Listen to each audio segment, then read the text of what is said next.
লোকে বলে না 5 স্টার রেটিং গাড়ি নাও, 5 স্টার রেটিং গাড়ি নাও। গাড়ি তো বস সবাই নিয়ে নেয় 5 স্টার রেটিংয়ের জন্য। আর গাড়ি রাস্তায় চলতে গেলে ছোটোখাটো তো অ্যাক্সিডেন্ট হয়। আমারও কিছু দিন আগে একটা ছোটোখাটো একটা অ্যাক্সিডেন্ট হয়েছিল, ছোটোখাটোই বলা যায়, বিকজ আমি ঠিক আছি। সো অ্যাক্সিডেন্ট তো হলো ঠিক আছে, অ্যাক্সিডেন্টের পর যে যন্ত্রণা ভালোভাবে আবার বললাম, যন্ত্রণাটা যা হয় সেটা সেই বোঝে গাড়িটা তার হয়। এরকমই কেস আমার সাথে ঘটলো। টাটা, নো ডাউট টাটার গাড়ি খুব ভালো। আমার আগে ডিজায়ার ছিল, ডিজায়ারটা সেল করলাম, টাটা গাড়ি নিলাম। 5 স্টার রেটিং মানতে হবে, বাচ্চা আছে, বউ আছে, আলটিমেটলি ফ্যামিলি আছে, তাদেরকে নিয়ে 5 স্টার রেটিং একটা গাড়িতে যাব।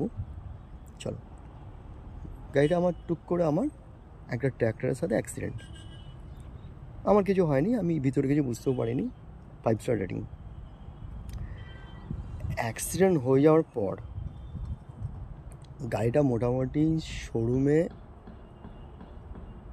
দেওয়া থেকে, ইন্স্যুরেন্স ক্লেম থেকে, সার্ভিস শুরু করা থেকে নাটকবাজি শুরু। Hashtag tata. আমি বলতে চাইছি আপনারা প্লিজ সার্ভিসটাকে ইমপ্রুভ করুন।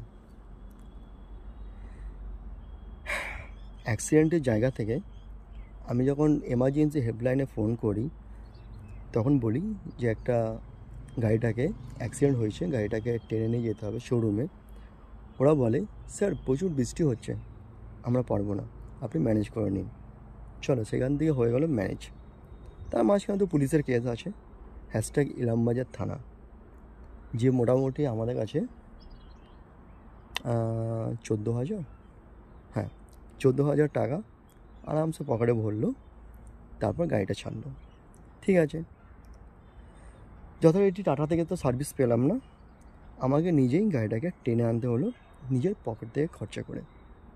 বেশ, গাড়িটা আমি নিয়েছিলাম বর্ধমান ব্যানার্জি অটোমোবাইল থেকে। ঠিক আছে, খুব ভালো কথা, ব্যানার্জি অটোমোবাইল থেকে গাড়িটা নিলাম।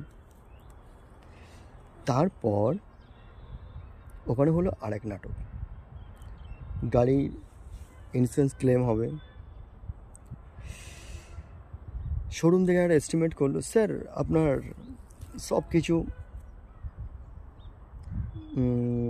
এস্টিমেট করে একটা হচ্ছে 14 লাখ টাকা মতন আপনার গাড়ি খরচা হবে। গাড়িতে মোটামুটি আপনার 15.5-16 লাখ টাকা খরচা হয়েছে, গাড়ির তো 16 লাখ টাকা মতন বাজেট, 14 লাখ টাকা আপনার খরচা, তো 75% উপর হয়ে গেলে কোম্পানি আপনাকে আইডিবি ভ্যালু যা আছে সেই টাকাটা আপনাকে দিয়ে দেবে। খুব ভালো কথা। আলটিমেটলি আমার 2 লাখ টাকা লস হচ্ছে, আমাকে টাকা ফেরত দিয়ে দেবে। অ্যাক্সিডেন্ট করা গাড়ি আমি রাখবো না, হলো অ্যাক্সিডেন্ট করা গাড়ি আমি রাখবো না। মাইন্ডে আসলো চলো আবার নতুন একটা গাড়ি নেবো। ও বাবা, চুপচাপ বসে আছি, হঠাৎ 1 মাস পর আবার আমাকে ফোন করে ইন্স্যুরেন্স কোম্পানি থেকে যে স্যার আপনার তো ওটা হবে না, আপনার কী হবে, আপনার গাড়ি যেহেতু ইভি গাড়ি আছে, আপনার ব্যাটারি মোটর দুটোই ঠিক আছে, আপনার ওটা আবার রিএস্টিমেট হবে। আমি যা, মাথায় হাত, ছোটো বাচ্চা নিয়ে গাড়ি ছাড়া কী করে চলি। রিএস্টিমেট করলো 6.5 লাখ টাকা। তখন ব্যাটারি মোটর সব ঠিক আছে, 6.5 লাখ টাকা এস্টিমেট করলো। ব্যাস, তারপর থেকে আবার ঝুলে রইলো। ওদের পার্টস আসেই না। ব্যানার্জি, হ্যাশট্যাগ ব্যানার্জি অটোমোবাইল বর্ধমান, যে একবার সার্ভিস নিয়েছো সে আশা করি নেক্সট টাইম এই শোরুমে গাড়ি বা সার্ভিসের জন্য আসবে না। এদের এখানে বিহেভিয়ার এত বাজে কল্পনা করতে পারবে না। তো যাই হোক, আজ প্রায় 4 মাস হতে চললো, গাড়ি কিন্তু আমার শোরুমে নেই, ওয়ার্কশপে আছে। কিন্তু কী অবস্থায় পড়ে আছে গাড়ি আমার।